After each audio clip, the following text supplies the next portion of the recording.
এ যুবকেরা, কখনো কি একবার মনে পড়ে না সেই নবীর কথা? আরে তার থেকে আপন আমাদের কে আছে, যিনি আমাদেরকে কত ভালোবাসে, কত পিয়ার করে? আল্লাহ নবীর জিন্দগিটা খুলে দেখাবো, তিনি আমাদেরকে কত মহাব্বত করে ভালোবাসে। সারা জিন্দগিটা তিনি আমাদের জন্য কেঁদেছে। যখন তিনি মেরাজের রজনীতে যান, এই যুবকেরা শুনে রেখে দাও গো, আমার আল্লাহ আমার নবীকে কবুলিয়াতের দোয়া দিয়েছিলেন, অন্য নবীদেরকেও দিয়েছিল। নবীরা চেয়ে নিয়েছিল আমার রাসূলকে। যখন আল্লাহ বলল, হাবিব রে, এই কবুলিয়াতের দোয়া আপনাকে দিলাম, যা চাইবেন তাই কবুল হয়ে যাবে। এ আমার আম্মা বোনেরা, বাপ ভাইয়েরা, এই নবীকে প্রেম করো গো, এই নবীকে মহব্বত করো গো। আল্লাহ নবী তখন কি বলেছিল? ও আমার দয়াময় আল্লাহ, এই কবুলিয়াতের দোয়াটা আপনার কুদরতি হাতে জমা রাখলাম। হাবিব আপনি কবে নেবে? কিয়ামতের দিনে নেব, যেদিন কঠিন জাহান্নাম আমার উম্মতিদেরকে লম্বা লম্বা জিভ বার করে ধরতে যাবে, যেদিন জমিনটা হবে লোহা পুড়ে পুড়ে যেমন লাল হয়ে যায়, ওই রকম লাল হয়ে যাবে। যেদিন মাথার এক বেগ দেখলে এক হাত উপরে সূর্য নেমে যাবে, যেদিন বাপ ছেলের বুকে পা দিয়ে দাঁড়িয়ে যাবে, ছেলে বাপের বুকে পা দিয়ে দাঁড়িয়ে যাবে, জমিন এত গরম হবে দাঁড়াতে পারবে না। এবার দয়ালু আল্লাহ, আমি মুহাম্মদ এই কবুলিয়াতের দোয়াটা নিয়ে ওই দিন আমার গুনাহগার উম্মতিদেরকে নাজাতের দোয়া চাইবো। আরো জোরে বলুন সুবহান।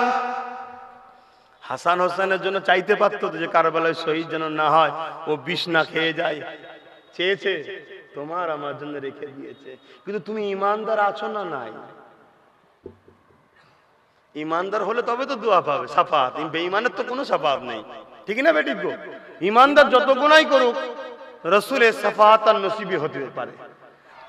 নামাজে নবীকে মানবে, রোজাতে নবীকে মানবে, অর্থাৎ নবী যেভাবে নামাজ পড়েছে পড়বো, নবী যেভাবে রোজা রেখেছে রাখবো, নবী যেভাবে হজ করেছে করব, নবী যেভাবে যাকাত দিতে বলেছে দেব, নবী যেভাবে সংসার করেছে করব। এ যুবকেরা বড় দুঃখের বিষয় গো, পশ্চিমা দুনিয়ার যুবক যুবতীরা নবীকে ধরে নিচ্ছে, তারা নবীর সুন্নাতের ইউনিফর্মে আসছে, তারা নিজের অন্তরে নবীকে ধরে নিচ্ছে, তারা খ্রিস্টানের ঘরে জন্ম নিয়ে আজ সেই জায়গার যুবক যুবতীরা নবী নবী করে পাগল হয়ে যাচ্ছে। তারা সোশ্যাল নেটওয়ার্কে সার্চ করে আমার মুহাম্মাদের জীবনীকে দেখে দিবানা হয়ে যাচ্ছে, তারা আমার নবীকে ধরে নিচ্ছে। আর মুসলমানের ঘরের ছেলে নিজের কারবার থেকে নবীকে বাদ দিয়ে দিলে, আর পশ্চিমা দুনিয়ার খ্রিস্টান ঘরের ছেলে কারবারে নবীকে আনছে, তাই তারা কি তারা পাচ্ছে? আজ মুসলমান ঘরে জন্ম নিয়ে নিজের সংসার জীবন থেকে নবীকে পার করে দিলে, তাই তোমার আমার সংসারটা হলো একটা শুধুমাত্র বাঁচার মতো মাথা গুঁজে, দ্বিতীয় কোনো শান্তি নাই। তুমি বাইরে বাইরে করো, তোমার পরিবার একদিকে দিকে করে, কিন্তু পশ্চিমা দুনিয়ার খ্রিস্টান ঘরের সন্তানেরা তারা মুহাম্মদ রাসূলকে তাদের সংসারে নিয়ে আসছে, তাই তারা তাদের সংসারে শান্তি পাচ্ছে, তারা তাদের জীবন ব্যবস্থায় আনন্দ পাচ্ছে। এই যুবকেরা, তাই তোমাদেরকে বলে দিই, আজ আমাদের খাদ্য তালিকাতে মুহাম্মদ রাসূলকে বাদ দিয়ে দিলাম। হয়তো আপনারা ভাবতে পারছেন, বুঝতে পারছেন কি জানি না, বুঝতে পারছেন তো নাকি যে খাদ্য তালিকায় নবীকে নাকি করব? ভাবছেন তো নাকি? আরে কোনগুলো খাবেন, নবী যেগুলো খেতে বলেছে, যেভাবে খেতে বলেছে, যখন খেতে বলেছে ওইগুলো খাবেন, ওই টাইমে ওই সময় খাবেন। খাবার কতক্ষণ আগে কি খেতে হয়, খাবার কতক্ষণ পরে কি খেতে হয়, কি কি খেতে হয়, কি কি খেতে নেই, রাত্রে কি খেতে হয়, দুপুরে কি খেতে হয়, সকালে কি খেতে হয়, কোন সময় বেশি খেতে হয়, টোটাল তোমার লাইফটা রাসূলকে ফলো করে চলতে হবে। আজ আমরা চলি না, হাজার রকম বিমার বেলা মুসিবত প্রত্যেকটা বাড়িতে লেগে আছে, আর পশ্চিমা দুনিয়া তাদের লাইফে রাসূলকে আনছে, তারা সুস্থ হয়ে আছে। আমার আজ কি খারাপ লাগছে। যুবকরা কি বলছো রে বাবা? তওবা করো। তোমরা কাকে ফলো করো? কোন চোরকে দেখো তোমরা? কার পিছনে ছুটছো তোমরা? তোমাদের তো নেতা হযরত মুহাম্মদ সাল্লাল্লাহু আলাইহি ওয়াসাল্লাম, যার মতো পৃথিবীতে কেউ আসেন আর আসবেন, এটা সমস্ত ধর্মগুরুরা বলেছে, আমি বলি। মানে আমার যে একা কথা তা নয়, আমি মানি তো অবশ্যই, কিন্তু সমস্ত ধর্মের ধর্মগুরুরা বলছে মুহাম্মদ সাল্লাল্লাহু আলাইহি ওয়াসাল্লামের মতো কেউ আসে না আর আসবে না। তোমাদের হাতে তো বড় বড় মোবাইল আছে নাকি? মোবাইল আছে তো পকেটে, ওই মোবাইলে সার্চ করো, এখনই সার্চ করো পৃথিবীর শ্রেষ্ঠ মানুষকে, শ্রেষ্ঠ আখলাকওয়ালা কে, শ্রেষ্ঠ চরিত্রওয়ালা কে, শ্রেষ্ঠ সভ্যতাওয়ালা কে, শ্রেষ্ঠ ব্যক্তিত্ব কে, দেখো সার্চ করো, একটা নাম উঠবে, ওই নামটা আব্দুল্লাহ লাল আমিন আব্দুলাল আল্লাহর দোস্ত মুহাম্মদ রাসূল। জোরে বলুন সুবহানাল্লাহ। দেখো মোহাম্মদ নাম লেখা উঠবে। কিন্তু হাই রে কপাল, আমরা বাপ মুসলমান, দাদু মুসলমান, দাদি মুসলমান, নানা মুসলমান, নানি মুসলমান, ভাই মুসলমান, সব চতুর্দিকে মুসলমান, আর আমাদের চাল চলন কতটা খারাপ হয়ে গেছে। ফিরে আসেন যুবকেরা, এই জন্য আলোচনা করা হয়, মানুষ মাত্র ভুল হয়ে যায়, পরিবর্তনের জন্য আজকে ডাক দিলাম। আজ এই মাহফিল থেকে শপথ করিলাম, বাকি জিন্দেগি যতটুকু বাঁচবো, যতদিন আমি দুনিয়াতে থাকবো, আমার জীবনে একটাই মাকসাদ হবে, আল্লাহ আল্লাহ রাসূলকে রাজি করা।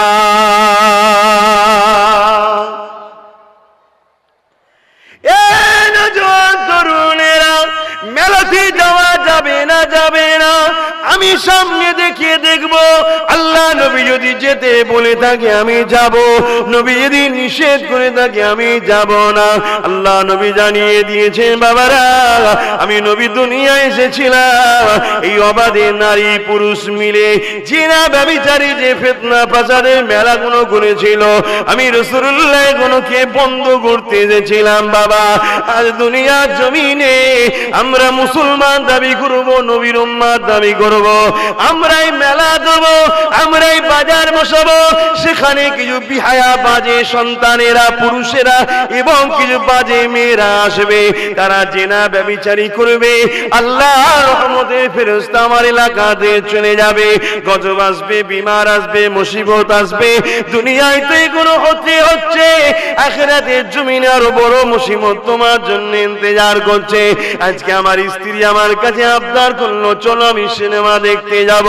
এখন তোমার কাছে প্রশ্ন, আল্লাহ নবী সিনেমা দেখতে বলেছে না নিষেধ করেছে? অবশ্যই নিষেধ করেছে। এই জায়গায় তোমায় যাওয়া যাবে না। স্ত্রী তোমাকে বললো ঘর করব না, এখন তুমি তোমার স্ত্রী চাও না নবী চাও, সেটা তোমায় ঠিক করতে হবে। এখন স্বামী বলল তোমায় বোরখা পরতে হবে না, কিন্তু আল্লাহ নবী বলেছে বোরখা পরতে হবে। এই মেয়েরা তুমি যদি বোরখা পরো, তোমার স্বামী বলল তোমায় ঘরে রাখবো না, এখন স্বামীর ঘর থেকে বেরিয়ে গিয়ে ভাইয়ের ঘরে বা মায়ের বাপের ঘরে গিয়ে মাথা হ্যাট করে গুঁজে থাকা, ওই কষ্টটা সহ্য করবে না। তুমি স্বামীর কথা মেনে নবীর কথার বিরোধী করবে, এটা তোমার ব্যাপার। তবে মনে রেখে দিও, এই দুনিয়ায় স্বামী স্ত্রী কিছুক্ষণের জন্য, এই দুনিয়ায় বাপ মা ভাই বোন কিছুক্ষণের জন্য, এই সম্পর্কটা আসল সম্পর্ক নয়। আসল সম্পর্ক হলো আল্লাহ আল্লাহ রাসূলের সম্পর্ক।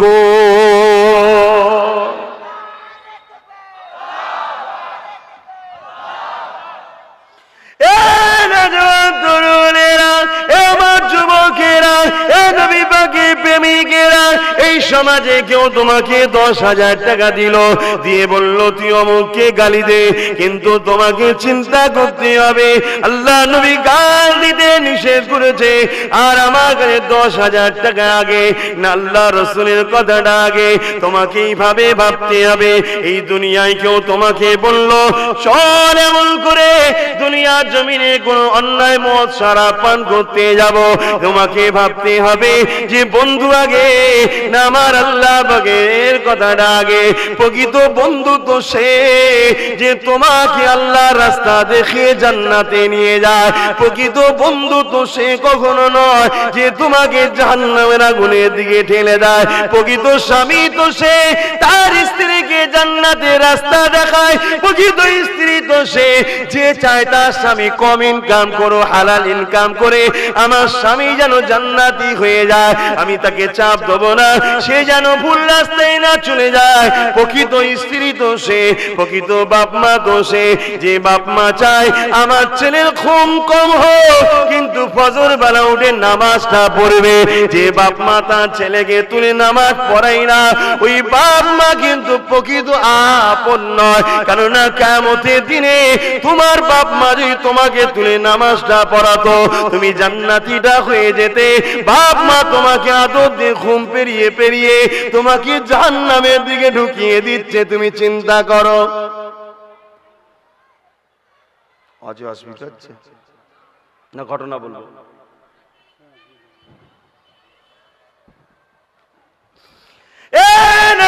তরুণেরা, প্রকৃত মুফতি আলেম পীর সাহেব, প্রকৃত তারাই তো দিনের দাওয়াত দেয়, যারা কিনা তোমাদের ঘরে একটাই রাস্তা দেখাই, জান্নাতে যাবার রাস্তা।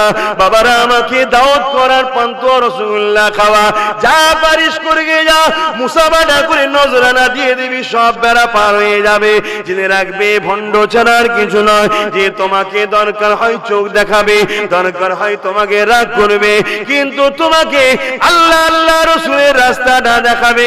নামাজের জন্য তাকিয়ে দেবে, রোজার জন্য তাকিয়ে দেবে, তোমাকে এমন করে আল্লাহ রাস্তা দেখাবে। প্রকৃত আপন তো সেই উলামাটা যে তোমাকে নবীর প্রেম শিখাবে।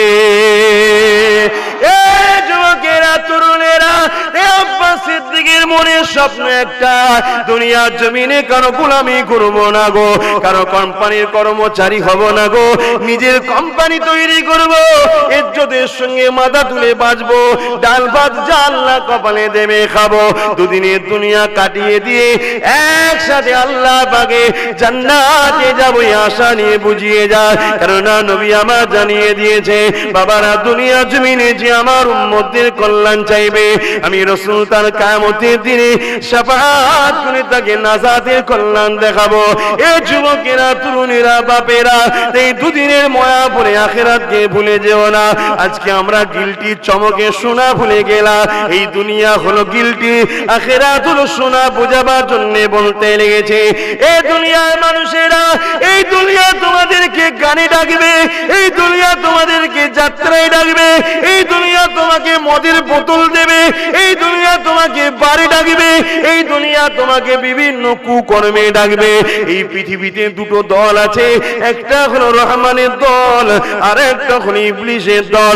রহমানের দলের কর্মচারী হিসাবে আমরা কাজ করছি, ইবলিসের দলও এরকম কোটি কোটি কর্মচারী আছে, বিভিন্ন দিক দিয়ে বুঝিয়ে বুঝিয়ে তোমাকে মসজিদ থেকে সরাবে, মাদ্রাসা থেকে সরাবে, উলামা থেকে সরাবে, নবীর খানদান থেকে সরাবে, নামাজ রোজা শরিয়া থেকে সরিয়ে তোমাকে গান ধরিয়ে দেবে, তোমাকে মোবাইল ধরিয়ে দেবে, তোমাকে যাত্রা ধরিয়ে দেবে, তোমাকে ফাংশন ধরিয়ে দেবে, তোমাকে সুন্দর সুন্দর নারী দেবে।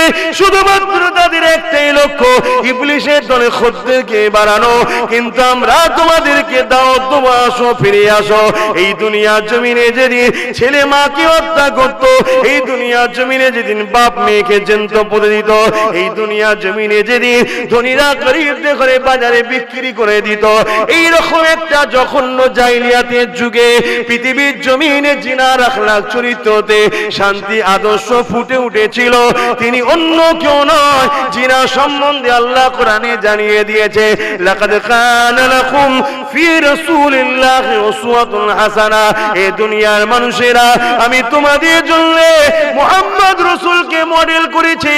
তোমাদের জিন্দেগীর একটাই লক্ষ্য থাকবে, মুহাম্মদ রাসূল যা করেছে তাই করব। আসো, আমার নেতার দিকে আসো। বাকি সব মিথ্যা, ধোঁকা। নিজের স্বার্থের জন্য তোমাকে জবাই করতে কারো দেরি লাগবে না, কিন্তু আমার রাসূল তোমার জন্য নিজে পেটে পাথর বেঁধে জিন্দেগি কাটিয়েছে। বলুন সুবহানাল্লাহ। দেখাও না দরদি কে আছে। তোমার জন্য উহুদের ময়দানে দান্দা মোবারক শহীদ করেছে। তোমার জন্য আমার নেতা ঘর ছাড়া হয়ে পাহাড়ে ফলমূল খেয়ে জিন্দেগি কাটিয়েছে। সেই নেতাকে ধরো।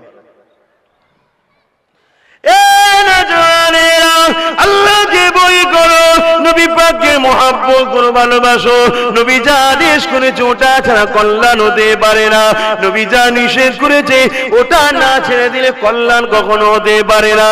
তুই মনে করো দুনিয়া জমিনে দুবেলা দুমুঠো খাবো, স্ত্রী বাচ্চাদের নিয়ে থাকবো, ঘুমাবো, ঘুরবো ফিরবো, এটাই আমার জিন্দেগি না। তোমার মালিক তোমাকে দুনিয়া জমিনে কি জন্য পাঠিয়েছে জানতে হবে। ওটা জানতে গেলে আমার রাসূলকে ফলো করতে হবে। মনে রেখে দিও নবীর রাস্তাটা হলো একমাত্র নাজাতের রাস্তা। এ যুবকেরা, আব্বারা, তরুণেরা, আরেকটা কথা বলে যায়, হকের পক্ষে থাকলে দুনিয়ার জমিনে একটু জুলুম হবে, চাপ আসবে, কিন্তু কতদিন আসবে? 30 বছর আসবে, 40 বছর আসবে, 50 বছর আসবে, কিন্তু পরকালে তো তোমার জন্য সব মঞ্জিল ক্লিয়ার হয়ে যাবে। কখনো কি ভেবে দেখেছো তোমাদের এই পায়রা টুঙিতে এই মাথায় টুপিগুলো কি করে আসলো? তোমাদের পায়রা টুঙিতে মায়ের পায়ের তলায় যে জান্নাত, এই কথাটা কি করে তোমরা জানলে? তোমাদের পায়রা টুঙিতে কি করে মসজিদে আযান দিতে হয়, ওই জায়গায় গিয়ে আল্লাহকে সিজদা করতে হয়, কোন পীরকে সিজদা করতে নাই, কোন গাছকে সিজদা করতে নাই, সূর্য চাঁদ কারোর কাছে মাথা নত করতে নাই, একমাত্র মাথা তার কাছে নত করতে হয় যিনি সূর্য বানিয়েছে, চাঁদ বানিয়েছে, পীর বানিয়েছে, গাছ বানিয়েছে। অর্থাৎ সৃষ্টির উপাসনা আমরা করি না, আমরা একমাত্র উপাসনা করি স্রষ্টা। এ যুবকেরা, এটা তোমরা কি করে জানলে যে নারী তার বাপের সম্পত্তির হক পাবে? যেমন পুরুষ ছেলে বাপের সম্পত্তির হক পায়, নারীও তার বাপের হক পাবে। এটা তোমরা কি করে জানলে যে সব থেকে ইসলামে ভালো কাজ হলো খোদার তোকে খাওয়ানো? সেটা যদি একটা হিন্দু হয়, খ্রিস্টান হয়, আদিবাসী হয়, দলিত হয়, সে যদি ক্ষুধার্ত থাকে তাকে যদি তুমি খাওয়াও, সব থেকে মহান কাজ হলো আল্লাহর কাছে এইটা পছন্দের কাজ। এটা তুমি কি করে জানলে? তোমার পায়রা টুঙিতে ইসলাম এত সহজে আসেনি গো। বহুত পাহাড় এসেছে, সাহাবারা পাহাড়গুলোকে ভেঙে চুরমার করে দিয়েছে, বহু সাগর পড়েছে, সেই সাগরকে পাড়ি দিয়েছে, হাজারো বাধা পড়েছে, এই বাধাতে হাজার হাজার মায়ের কোল খালি হয়েছে, হাজার হাজার স্ত্রী বিধবা হয়েছে। তারপরে তোমার পায়রা টুঙির জমিনেতে এক আল্লাহকে চিনতে পেরেছো, নাই সত্যকে পেয়েছো। দুনিয়াদারির জমিনে এই জমিন যার, তাকে যদি চিনতে না পারো তাহলে কেমন মানুষ? পৃথিবীর জমিনে সব থেকে প্রথম কাজ হলো তো এটাই যে আমার মালিককে চিনা।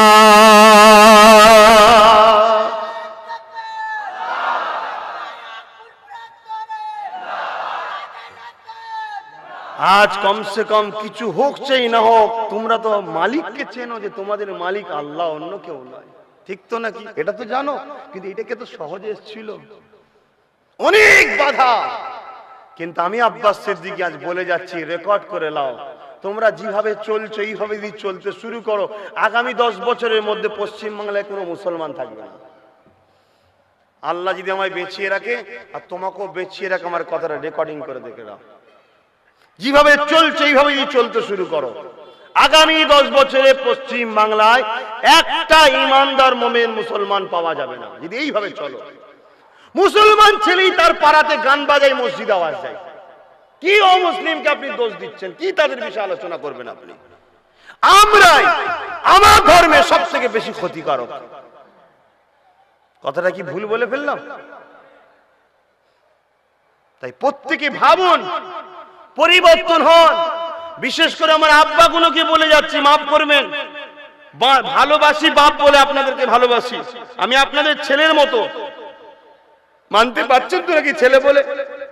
আর মা গুলোকে বলে যাচ্ছে আমি আপনাদের সন্তানের মতো। আপনার ঘরের বাচ্চাটা যাকে আপনি পেটে ধরেছিলেন ও আপনার জান্নাত নাও চাইতে পারে, যার শরীরে আপনার খুন আছে ও আপনার জান্নাত নাও চাইতে পারে, কিন্তু ঈমানের সম্পর্কে এই বাচ্চাটা চায় আপনারা জান্নাতি হোক। বলুন আল্লাহুম্মা আমিন।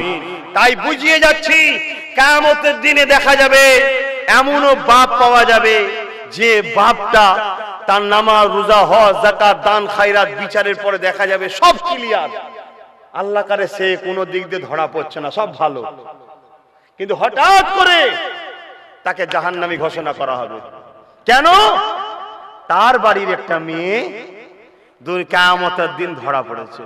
কি সে সিনেমা দেখতো, রাত্রিরে মোবাইলে গান শুনতো, বাকের চোখের আড়ালে পরপুরুষের সঙ্গে তার নাজায়েজ সম্পর্ক ছিল, বাপের কোনো খেয়ালই নেই।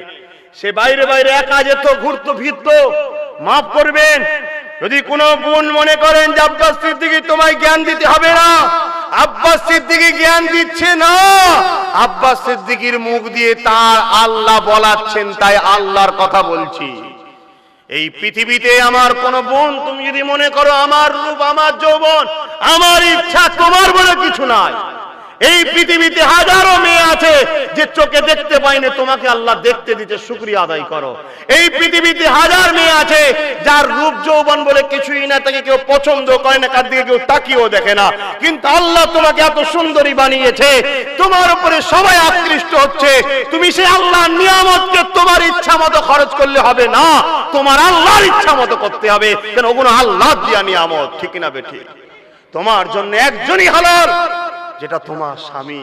এই মুখমণ্ডল হাতের গাঁটের বাইরের অংশ, পায়ের গাঁটের নিচের অংশ, এছাড়া বাকি অংশটা তোমার স্বামী ছাড়া অন্য কারো দেখার অধিকার না, ইসলামে হারাম। কিন্তু আজকে কি হচ্ছে, হাজী সাহেব বললেই তো খারাপ হবে, সব পিছনে লেগে যাচ্ছে, কি করব? লাগুক দুনিয়া, সবাই আমার পিছনে লেগে যাক।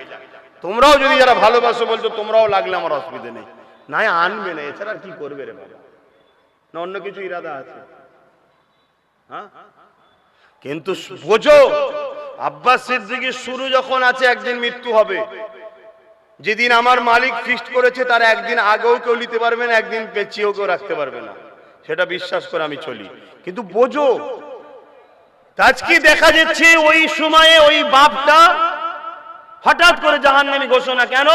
তার মেয়ে বলবে আল্লাহ আমি যখন এই পাপগুলো করতাম, আমার বাপ যদি আমাকে গার্ড দিত, আমি যখন বেপরদায় বেরোতাম, প্যান্ট গেঞ্জি পরতাম, আমার বাপ যদি আমায় রুখতো, আমি কোথায় যাচ্ছি না যাচ্ছি, একা একা চলে যাচ্ছি, কোনোদিন আমায় কিছু বলেনি, তা আজকে আমি জাহান্নামী হওয়ার পিছনে আমার বাপের অবদান তো আছে, কারণ সে আমার গার্জিয়ান ছিল। তা আমি একা কেন আযাব ভোগ করবো, তাকেও আমার সাথে দিন। আল্লাহ বলবে যাও ওকে এর সাথে জাহান্নামে দাও।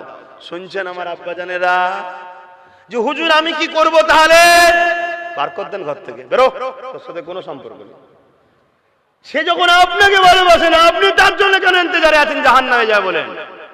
জীবন এই কি হুজুর, এর মধ্যে দয়া ময়া নেই? দয়া ময়া বেরোবে, ঘরে যে 1 মিনিট আগুনে হাত দাও না, দয়া ময়া বেরিয়ে পড়বে, কোনি জাহান্নামে গিয়ে থাকতে হবে।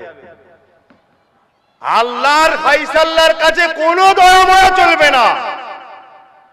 কেন? বাকি আল্লাহর ফায়সালার বাইরে কোনো কথাটাই হলো ভুল, একমাত্র সৃষ্টিকর্তার কথাটাই ঠিক, ঠিক না বেটি? সেখানে দয়া ময়ের ব্যাপার নয়। তো আমি কচ্চর হওয়ার পরে যদি আমার মেয়ে জাহান্নাম থেকে জান্নাতে যায়, এটাই হলো আমার মেয়ের জন্য সবথেকে বড় ভালোবাসা। জোরে বলুন সুবহানাল্লাহ। কিয়ামতের দিন দেখা যাবে অনেক বাপ বা স্বামী ভালো কাজ করেছে, দান খায়রাত করেছে, নামাজ পড়েছে, রোজা রেখেছে, হজ করেছে, সে একদম পুরো জান্নাত যাওয়ার উপযুক্ত, তার হিসাব সব ঠিক আছে। হঠাৎ করে দেখা যাবে ওই স্বামীটা আবার জাহান্নাম ঘোষণা হয়ে গেছে। কেন? স্ত্রীর হাতে বড় বড় মোবাইল, দেখছেন না আজকাল? এই আর হজ হবে না ভাই, কেন? ওরাই চাঁদা বেশি দেয় এখন। কিরে কমিটির ছেলেরা, চেয়েছি হজ করবো না ঠিকভাবে বলবো? সমস্যা তো খুব। 100-র মধ্যে 90টা বাড়িতান পরকিয়া চলছে। এটা রাসূলের ভবিষ্যৎবাণী, কিয়ামতের বড় আলামত একটা। আপনি জানেন না কি হচ্ছে দুনিয়ায়? বললেই বলবেন এই সব কথা কি বলছে। হ্যাঁ, রাসূল বলে গেছে আখরি জমানার আল্লাহর ওলি হলো সে, রাস্তায় প্রকাশ্য যেমন পশুরা মিলন করে কুকুরে, ওই রকম মানুষ মিলন করবে। কোন একজন দাঁড়িয়ে যদি এতটুকু কথা বলতে পারে যে একটু সাইডে সরে জানা, সে হলো ওই জমানার আল্লাহর ওলি। তাহলে এই সময় যদি যুবকরা একটু ভালো কাজ করো, আল্লাহর ওলি হয়ে যাবে। কারণ এখন সারা দুনিয়া ফিতনা, আর আগেকার সময় সারা দুনিয়ায় আল্লাহওয়ালা, সেখানে আল্লাহওয়ালা হওয়া সহজ, কিন্তু এখন আল্লাহওয়ালা হওয়া বড় কঠিন। এই সময় যদি আমরা একটু ভালো হতে পারি, আমাদের মা বোনগুলো একটু ভালো হতে পারে, কারণ রাসূল বলেছে দুটো জিনিস নারীরা আমাকে দিক, দুটো জিনিসের হিফাজত দিক, আমি রাসূল কথা দিচ্ছি ওদেরকে জান্নাতে নিয়ে যাব। জোরে বলুন সুবহানাল্লাহ। নারীদের জান্নাত যাওয়া পুরুষের থেকে 1000 গুণ সহজ বেশি, কিন্তু দুর্ভাগ্য এরপরও নারীরা লোভে পড়ে যে জাহান্নামে বেশি যাচ্ছে। যদিও বা আমাদের ঘরের মেয়েগুলো একটু ভালো ছিল, নানা রকম প্রকল্পের নামে পার্লারে গিয়ে ফেস ওয়াশ কি বলে ভালো করে করে এসে ফটো তুলে একদম পর পুরুষের পাশে বসে ফর্ম ফিল আপ হচ্ছে, ওই গেল জাহান্নামে গেল। এই কথা বুঝছেন না বোঝেন না? এই কথা শোনার পরে কিছু লোক বলবে এই সব মোল্লাগুলোর জন্যই মুসলমানদের তারা কি হয়নি। আমার থেকেও যারা নীতি আদর্শে কঠিন ছিল, সত্যের পক্ষে ছিল কঠিন, ভালোবাসার পক্ষে ছিল কঠিন, সেই সাহাবারা পৃথিবীর বুকে পৃথিবীকে জয় করেছে। জোরে বলুন সুবহানাল্লাহ। আমরা নীতি আদর্শে নেই বলেই তো না মুসলমানের আছি না অমুসলমানের আছি। আমার খোল্লার তো ঠিক নেই। বাপেরা নিঃশ্বাসের কোনো বিশ্বাস নাই, আজ আছে কাল চলে যাবেন না, কোনো গ্যারান্টি নাই। এই দুনিয়ায় সব রয়ে যাবে। আপনি আপনার সন্তানের জন্য হারাম ইনকাম করে গেলেন, একবার আপনি ভাবলেন না এই হারাম ইনকাম আল্লাহ বা নারাজ হয়ে যাবে। এ যুবকেরা, তরুণেরা, কিয়ামতের দিন ওই সন্তান কোনো কাজে লাগবে না। যদি দুনিয়া জমি হালাল ইনকাম করে আপনি যদি আপনার সন্তানকে আল্লাহওয়ালা বানিয়ে যেতে পারে, অবশ্যই কিয়ামতের দিনে এক একজন আল্লাহওয়ালাদের ওসিলা করে 70,000 পর্যন্ত মানুষকে আল্লাহ পাক জান্নাতি বানিয়ে দেবে। হারাম খেয়ে সেই ছেলেকে বড় করলে সে আল্লাহওয়ালা হবে?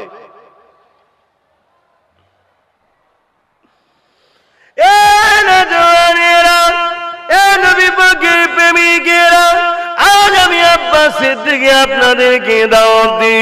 আজ আমি কিছু কথা বলে যাই, মানা না মানা সব আপনার ব্যাপার। আপনারা যদি মানেন আমিও সবের অধিকারী হব, আপনারা যদি না মানেন আল্লাহ আমাকে কিন্তু ধরবে না। কেন আমার দায়িত্ব ছিল জানিয়ে দেওয়া, কিন্তু আপনার সঙ্গে সম্পর্ক রেখে আমার দ্বারা চলা সম্ভব নয়। কারণ আমি বন্ধুত্ব করবো আল্লাহর জন্যে, দুশ্মনী করবো আল্লাহর জন্যে, আমি আত্মীয়তা করবো আল্লাহর জন্যে, আমি সম্পর্ক বিচ্ছেদ করবো আল্লাহর জন্যে, আমি কাউকে সাপোর্ট করবো আল্লাহর জন্যে, কারো থেকে মুখ ফিরিয়ে নেবো আল্লাহর জন্যে। কারণ আমার জিন্দেগির একটাই মকসাদ হওয়া দরকার, বা আপনাদেরও হওয়া দরকার, প্রতিটা মানুষের হওয়া দরকার। মান আহাব্বা লিল্লাহ ওয়া আবগাদা লিল্লাহ ওয়া আতা লিল্লাহ ওয়া মানআ লিল্লাহ ফাকাদ ইসতাকমালাল ঈমান। ওই হুজুরটাকে ভালোবাসি আল্লাহর জন্যে, ওই পীরটাকে ভালোবাসি আল্লাহর জন্যে, ওই মুফতিকে ভালোবাসি আল্লাহর জন্যে, মা বাপকে ভালোবাসি আল্লাহর জন্যে, স্ত্রীকে ভালোবাসি আল্লাহর জন্যে, সন্তানকে ভালোবাসি আল্লাহর জন্যে। আল্লাহ আল্লাহ আল্লাহ আল্লাহ আল্লাহ আল্লাহ ছাড়া অন্য কোন জিন্দেগিতে উদ্দেশ্য থাকতে পারে না। আপনি ব্যবসা করবেন আল্লাহর জন্যে, আপনি কারবার করবেন আল্লাহর জন্যে, আপনি আত্মীয়তা করবেন আল্লাহর জন্যে, আপনি পাড়া প্রতিবেশীকে ভালোবাসবেন আল্লাহর জন্যে, আপনি দেশকে ভালোবাসবেন আল্লাহর জন্যে, আপনি অধর্মের অন্য ধর্মের মানুষকেও ভালোবাসবেন আল্লাহর জন্যে। আপনার বলে কিছু না, সবই হলো আল্লাহ। এই জিন্দেগি যদি করতে পারো তাহলে তোমার কোনো চিন্তা দুনিয়াতেও থাকবে না। দুনিয়ায় অভাব দেখা দেবে, খরা দেখা দেবে, সবার অসুবিধা হতে পারে, কিন্তু গায়েব থেকে রিজিক আল্লাহ তোমাকে ঠিক জুগিয়ে দেবে।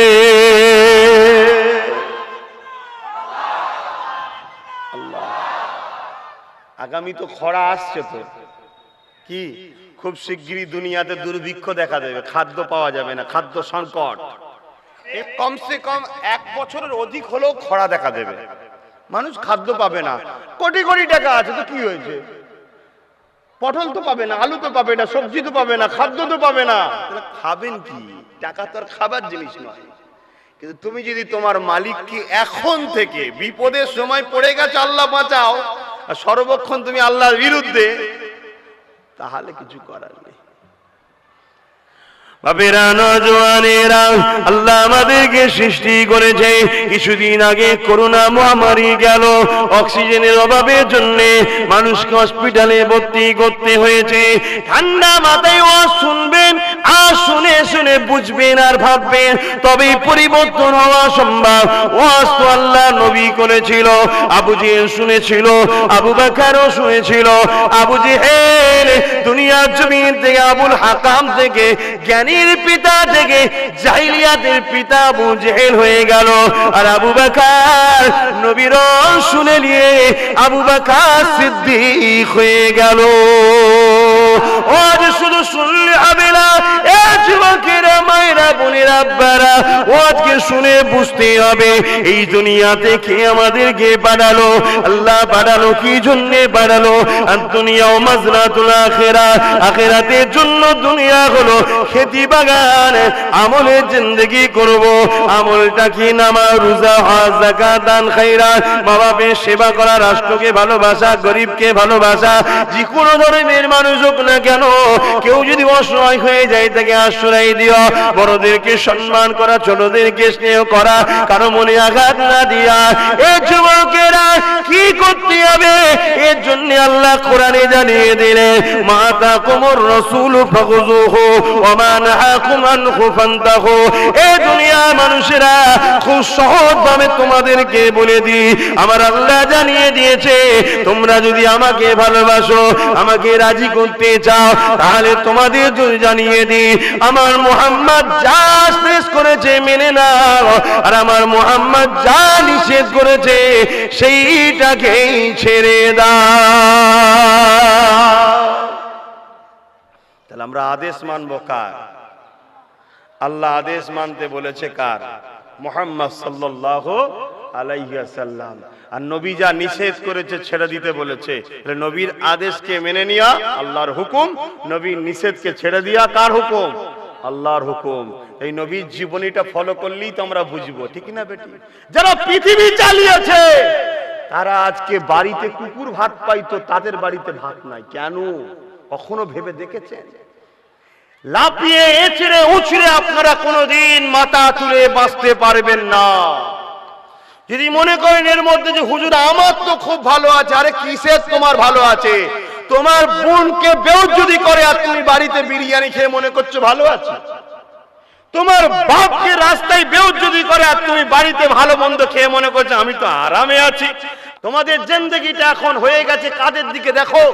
রাসূল বলছেন আব্দুল্লাহ ইবনে উমর থেকে রাত কিয়ামত পর্যন্ত আমার উম্মতেরা কুরাইশ ছাড়া কারো নেতৃত্ব মানবে না। তোমরা কার নেতৃত্ব মানো দেখো। এই জন্য তোমাদের এই দুর্দশা।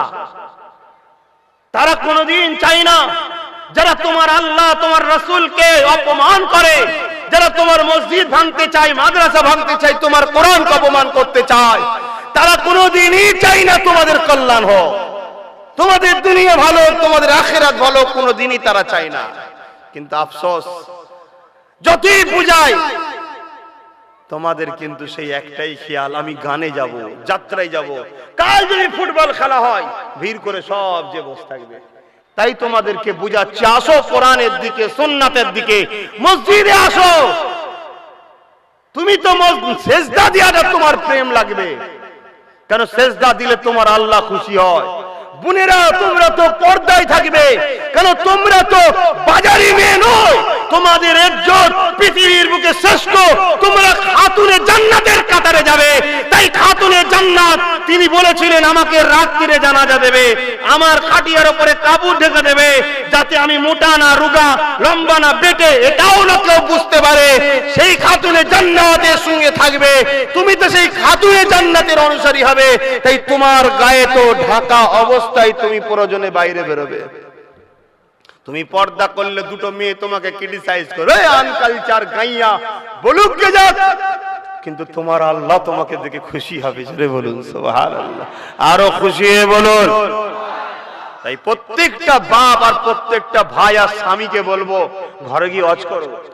বাপ মেয়েদের নিয়ে ওয়াজ করুন, ছেলেদের নিয়ে ওয়াজ করতে বসুন। আপনার ওইটুকু সীমাবদ্ধ, আপনি বাইরে ওয়াজ করতে পারবেন না। বাইরে ইমামের ওয়াজ করার দায়িত্ব মহল্লাকে, আমাদের ওয়াজ করার দায়িত্ব সারা ওয়ার্ল্ডে। কথা বুঝলেন? আর পরিবারের যারা সদস্য দায়িত্ব আছে, গার্জেন, আপনার দায়িত্ব ওয়াজ করার আপনার পরিবারকে। আর ইমামের দায়িত্ব হলো মহল্লার মানুষ ভুল করলে ইমামকে ধরবে। কিন্তু ইমাম যদি 100 বার বলে দেয় তোমরা না মানো, ইমাম খালাস, আর ইমাম যদি না বলে ইমাম ধরা পড়বে। দুদিকে দুটো ইমাম সাহেব আছেন, মাফ করবেন, আপনাদেরও বলি ইমামদের গাদিন দেন। ইমামদের উপরে যত চাপ আপনারা দেবেন, আল্লাহর গজব আপনাদের উপরে জালিম বাদশা বসে চাপ দেবে। কেন ইমাম আমাদের বাপের চাকর নয়, ইমাম হলো আমার আল্লাহর মসজিদের খাদেম। সে অতএব তার উপরে আমাদের জোর চলে কি করে? আর ইমাম সাহেবদের উদ্দেশ্য করে বলছি, মাফ করবেন, শিক্ষা দিচ্ছেন, আপনারা সবই জানেন, দুনিয়াকে তোয়াক্কা করবেন না। মসজিদে ঘোষণা করে দিন, যে বাড়িতে পড়লে হবে, গান বাজবে, যাত্রা হবে, সেই বাড়ির কোনো কাজে ইমাম যাবে না, আর ইমাম তার বাড়ির কোনো জিনিসকে নেবে না। ঘোষণা করুন, কড়া আইন সিস্টেম করুন, না হয় গ্রাম বরবাদ হয়ে যাচ্ছে। আর এই বরবাদের শেষ কি হবে? খোদার পক্ষ থেকে অনাবৃষ্টি হবে, খোদার পক্ষ থেকে খরা হবে, খোদার পক্ষ থেকে যখন বৃষ্টির টাইম নয় তখন পানি হয়ে যাবে, খোদার পক্ষ থেকে কঠিন কঠিন বিমার আসবে, খোদার পক্ষ থেকে এমন লোকের হাতে আল্লাহ পাওয়ার দিয়ে দেবে, আপনার ঘরে ঢুকে আপনার চোখের সামনে আপনার বেটির ইজ্জত হরণ করবে, বুক ফেটে যাবে, কিছু করতে পারবেন না। জানি না আমার এই শিক্ষা দিয়াতে বা আমার এই বলাতে আপনারা বেজার হচ্ছেন নাকি? থাক, বেকার বলে লাভ নেই, মনে হচ্ছে কষ্ট পেয়েছে, যেটা ভালো লাগে করুন। ধরবেন না তো রাস্তায় গেলে। আজকে এই কথাগুলো যদি আমি না বলি আমার কি হবে সেটা শুনবেন? এইগুলো যদি আমি না বলি, অন্যায় দেখার পরে আমার যদি দাঁত ধরিয়ে দিই, আল্লাহ আমাকে কিয়ামত দিন এই জীবটাকে টেনে কপালে দিয়ে পেরেক দিয়ে মেরে দেবে জাহান্নামের। আমাকেও জাহান্নামে পড়তে হবে। আর আপনারা যে পারিশ্রমটা আমায় দিচ্ছেন, ওই পয়সাটা খাওয়া আমার জন্য হারাম হবে। শুনছেন তো ভাই? তাহলে আমিও তো জ্বালার মধ্যে আছি না বললে। এবার মানেন চাই না মানেন, ঝগড়া করবেন না ভাই। আমি আমার ডিউটিটা খালাস করে দিয়েছি, ডিউটিটা ছেড়ে দিয়েছি। তবে হ্যাঁ, বন্ধুত্ব যদি করতে চান তাহলে বাপ আমার নেতা মুহাম্মদ সাল্লাল্লাহু আলাইহি সাল্লাম সেই দিকে আসতে হবে। তাহলে সম্পর্ক রাখুন। আর না হয় বাপ অনেক এখন রয়েছে সমাজে, অনেক এখন ইদিক উদিকও ছুটছে। তবে মনে রাখবেন, আমাদের জিন্দেগির একটাই মডেল মুহাম্মদ সাল্লাল্লাহু আলাইহি ওয়াসাল্লাম। পৃথিবীর অন্য কাউকে ফলো করলে চলবে না। আপনি নামাজ পড়বেন, নবীকে দেখবেন, আপনি রোজা রাখবেন, নবীকে দেখবেন, আপনি হজ করবেন, নবীকে দেখবেন, আপনি সংসার করবেন, নবীকে দেখবেন, নবী যেভাবে সংসার করেছে এই যুবকের ওই স্টাইলে আমাদের সংসার করতে হবে। দুনিয়ার কে কি করছে আমাকে দেখলে চলবে না। আমি কারবার করব, নবী যেভাবে করতে বলেছে করতে হবে।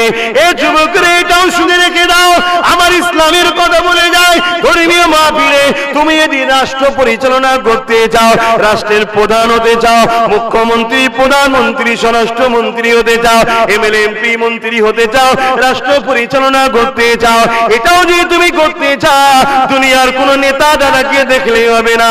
তোমার চলন বলন কথাবার্তারা, তুমি জনপ্রতিনিধি কিভাবে জনগণের সেবা করবে এটাও মুহাম্মদ রাসূল থেকে শিখতে হবে। অন্য কারো থেকে শিখা তোমার জন্য চলবে না। এই যুবকেরা শুনে রেখে না, যে রেখে না, আপনি যদি রাজনীতি করতে চান রাসূল থেকে শিখতে হবে, আপনি যদি সমাজনীতি করতে চান রাসূল থেকে শিখতে হবে, আপনি যদি অর্থনীতি করতে চান রাসূল থেকে শিখতে হবে, আপনি যদি পারিবারিক জীবন করতে চান রাসূল থেকে শিখতে হবে, অমুসলিমের সঙ্গে সম্পর্ক রাখবেন রাসূলের থেকে শিখতে হবে, রাষ্ট্রকে পিয়ার করবেন রাসূলের থেকে শিখতে হবে। কারণ পৃথিবীর বুকে আমার রাসূল হলেন আল্লাহর পক্ষ থেকে আমাদের জন্য মডেল। কিন্তু আমরা করি শুধু মসজিদে রাসূলকে রেখেছি, জলসায় রেখেছি আর মাদ্রাসায় রেখেছি, বাকি জায়গায় সব নোট বোর্ড টাঙিয়ে দিচ্ছি নবী আসবেন না। এই জন্য তো আমাদের দুর্দশা। 500 টাকা লাভের জন্য হয়তো তোমার কপালে 5 কোটি টাকা ছিল অপেক্ষায়, সেটা লস হয়ে গেল। ব্যবসাতে কাউকে ঠকিয়ে দিলে 500 টাকা লাভ করেছো, খুব খুশি, এই ঠকিয়ে দিয়েছি, ও বেটা বুঝতে পারে না, কথা বুঝে আসছে না? কিন্তু তোমার অপেক্ষা হয়তো 5 লাখ ছিল, এই 5 কোটি ছিল রানিং হওয়ার পরে আসতোটা, কিন্তু ওই ব্যবসার উপর আল্লাহ নারাজ হয়ে গেল না। ওই উরা করছে হচ্ছে ওদের দুনিয়াটাই শেষ, আখিরাত বলে কিছু নেই। তুমি কি ওইটা হতে চাও তাহলে করো না, কথা বুঝছেন না? বুঝেন না? তোমার তো আখিরাত বলে একটা জিনিস আছে। এ যুবকেরা, কখনো কি একবার মনে পড়ে না সেই নবীর কথা? আরে তার থেকে আপন আমাদের কে আছে, যিনি আমাদেরকে কত ভালোবাসে, কত পিয়ার করে? আল্লাহ নবীর জিন্দগিটা খুলে দেখাবো, তিনি আমাদেরকে কত মহাব্বত করে ভালোবাসে।